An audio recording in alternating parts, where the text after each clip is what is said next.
இதெல்லாம் பெரிய இடத்துல ரொம்ப சகஜம் சார். இத போய் என்னமோ சீரியஸா எடுத்துக்கிட்டு.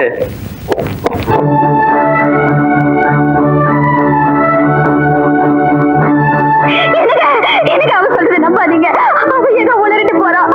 நான் சொல்றது கொஞ்சம் கேளுங்க ப்ளீஸ். நான் ஏர்போர்ட்ல இருந்து வரும்போது ஃப்ளைட்ல பாம்பு வச்சிருக்காங்க, நம்ம மெட்ராஸுக்கு திருப்பிட்டாங்க. ஆனா இங்க வந்ததுக்கு அப்புறம் தான் தெரியுது பாம்பு ஃப்ளைட்ல இல்ல, வீட்டுல தான் வச்சிருக்காங்க. ஐயோ என்னங்க அவன் நம்பாதீங்க. எனக்கு நான் சொல்றது கொஞ்சம் காலேஜ்ல இருந்து இப்படி வெளிய போடி.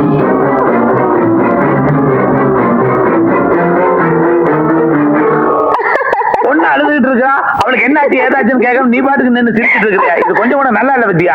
இல்லண்ணா, இப்பதான் எனக்கு ரொம்ப நல்லா இருக்கு. இப்பதான் சந்தோஷமா இருக்கு. சின்ன வயசுல இருந்து சிரிச்சுக்கிட்டே விளையாட்டுத்தனமா இருந்துட்டால, இப்பதான் நான் முதல்ல அழறா. இவ்வளவு அழ வச்ச மாப்பிள்ளைக்கு பெரிய மாலையே வாங்கி போடணும் போங்க. விளையாடாத பத்தியா?